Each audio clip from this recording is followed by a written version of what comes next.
અમદાવાદ નજીક આવેલા ધંધુકાના ગલસાણા ગામમાં લૂંટ વિથ મર્ડરની ઘટના બની। કોઈ અજાણ્યા વ્યક્તિઓ મોડી રાત્રે લૂંટ કરી ભરવાડ દંપતી પર ઘાતકી હુમલો કરી ગયા, જેમાં વૃદ્ધ ભરવાડનું મોત નીપજ્યું હતું, જ્યારે લૂંટારુઓ ઘરેણા લૂંટીને ફરાર થઈ ગયા હતા।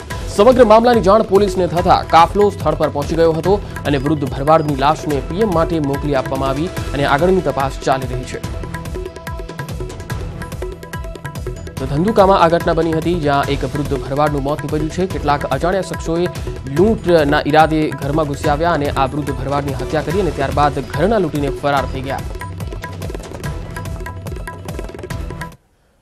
અમદાવાદમાં આજથી ફ્લાવર શો ખુલ્લો મૂકવામાં આવ્યો છે। એએમસી દ્વારા રિવરફ્રન્ટ પર ખુલ્લા મુકાયેલા આ ફ્લાવર શોમાં 7.5 લાખથી વધુ વિવિધ ફૂલો જોવા મળશે, જેમાં 750 જાતના ફૂલો સૌથી વધુ આકર્ષણનું કેન્દ્ર રહેશે। તો 12 નર્સરીઓ દ્વારા વિવિધ જાતોના ફૂલ છોડને પ્રદર્શન અર્થે મૂકવામાં આવ્યા।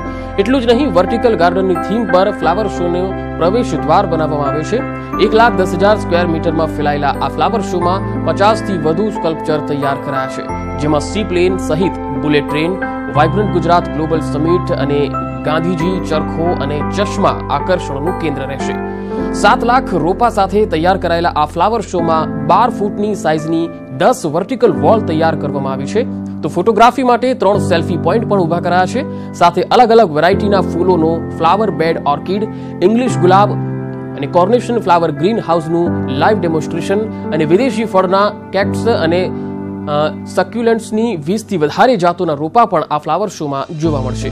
જો કે સીએમની સૂચના બાદ ફ્લાવર શોના સમયમાં ફેરફાર કરાયો છે અને સવારના 10 થી રાતના 11 વાગ્યા સુધી 18 જાન્યુઆરીથી 22 જાન્યુઆરી સુધી ફ્લાવર શો ખુલ્લો રખાશે। મહત્વનું છે કે અગાઉ સવારે 10 થી રાતના 9 વાગ્યા સુધીનો જ સમય રાખવામાં આવ્યો હતો।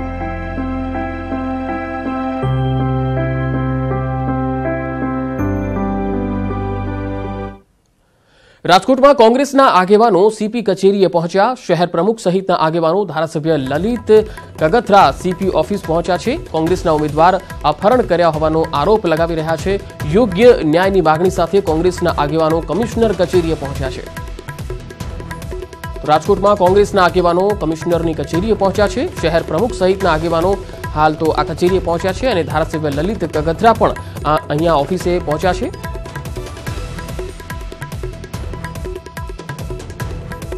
વધુ માહિતી સાથે હરીન માત્રાવાડી અમારી સાથે જોડાયા છે। હરીન, કોંગ્રેસના જે આગેવાનો હાલ સીપી કચેરીએ પહોંચ્યા છે, શું આરોપો છે તેમના? ચોક્કસ હું આપના દ્રશ્યો બતાવવા માંગીશ કે કોંગ્રેસના નેતાઓ આગેવાનો છે તેઓ અત્યારે પોલીસ કમિશનર કચેરી ખાતે પહોંચી ચૂક્યા છે। ક્યાંક ને ક્યાંક જે રીતે કોંગ્રેસની જે પેટા ચૂંટણી હતી રાજકોટ વોર્ડ નંબર 13 માં કોંગ્રેસના ઉમેદવાર છે નરસિંહ પટોડિયા, તેઓ જે છે ક્યાંક ને ક્યાંક ભાજપમાં જોડાઈ ગયા છે અને તેમનું અપહરણ થયું હોવાના એક વાત સાથે છે કોંગ્રેસના આગેવાનો અને નેતાઓ છે તેઓ અત્યારે પોલીસ કમિશનર કચેરી ખાતે પહોંચ્યા છે। દ્રશ્યોમાં જે રીતે જોઈ શકો છો કે કોંગ્રેસના નેતાઓ છે તેઓ પહોંચ્યા છે। ખાસ કરીને જે રીતે વાત કરવામાં આવે તો ક્યાંક ને ક્યાંક અપહરણ થયા અને માંગ સાથે જે છે તેઓ પહોંચ્યા છે। કોંગ્રેસના આગેવાન આપણી સાથે છે, તેમની સાથે વાત કરીશું। શું સીપી કચેરી ખાતે આવવાનો હેતુ શું છે, શા માટે અહીં આવ્યા છો બધા? અમે સીપી કચેરી ખાતે અમારા કોંગ્રેસના જે પેટા ચૂંટણીના કોંગ્રેસના ઉમેદવાર હતા એમને ધાક ધમકી આપી અને એનું અપહરણ કરીને એમનું ફોર્મ વિડ્રો કરાવેલ છે।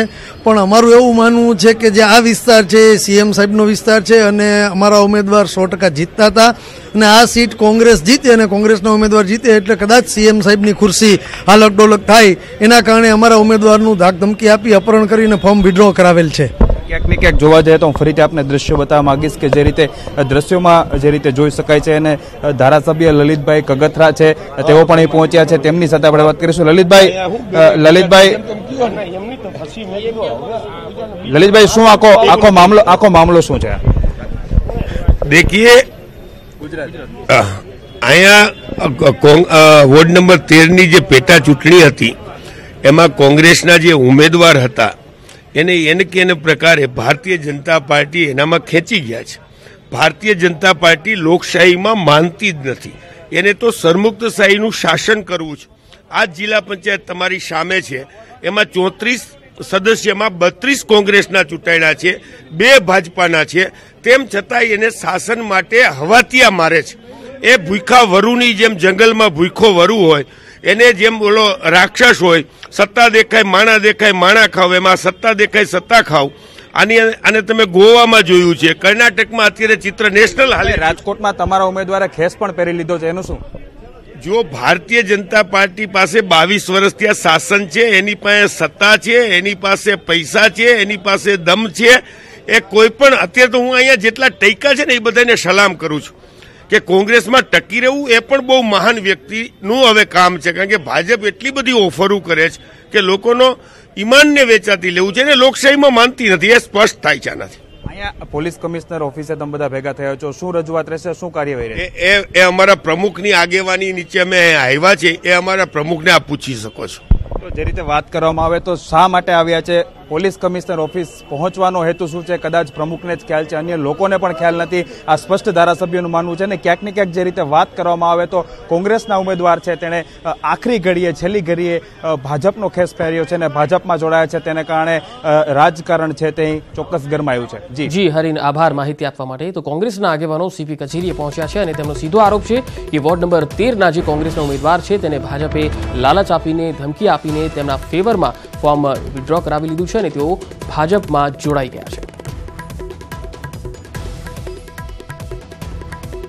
બહુ દુઃખદ સમાચાર એટલા માટે કહેવાય, કોઈ પણ જાહેર જીવનમાં આવવા માંગતા વ્યક્તિ પાર્ટી પાસે ટિકિટ માગે અને એને મળ્યા પછી કમસે કમ એને પાછું ન ખેંચવું જોઈએ. અને ન કેવલ કોંગ્રેસ માટે પણ આ જાહેર જીવન માટે અને રાજકારણ માટે પણ આ અભદ્ર વર્તણૂક સભ્ય જે કોઈ ખેંચવું હોય એની પણ ગણાય અને એને ખેંચાવનાર પક્ષ પણ ગણાય. પોતાની એક જો હુકમી ચાલે છે એવું લોકોના મન ઉપર સ્થાપિત કરીને લોકોને બીવડાવવા માંગતી હોય ભાજપ, એ રીતનું ચાહે કર્ણાટક હોય કે ચાહે રાજકોટના વોર્ડની ચૂંટણી હોય એવું સ્થાપિત કરવા માંગે છે. લોકોએ સમજવાની જરૂર છે. આણંદના પેટલાદમાં દેવકુવા તીનબત્તી વિસ્તારમાં ગટર ખોદકામ બાદ મકાન ધરાશાયી થઈ ગયું, જેના કારણે ઘરનો સામાન અને તિજોરી ગટરમાં પડ્યા હતા. જોકે સદનસીબે કોઈ જાનહાનિ થઈ નથી. અનેક મકાનો ધરાશાયી થવાનું જોખમ છે, ત્યારે સ્થાનિકો તંત્રના વિરોધમાં રોષ ઠાલવી રહ્યા છે. મકાન ધરાશાયી થતા પાલિકાની બેદરકારી પણ અહીંયા સામે આવી છે.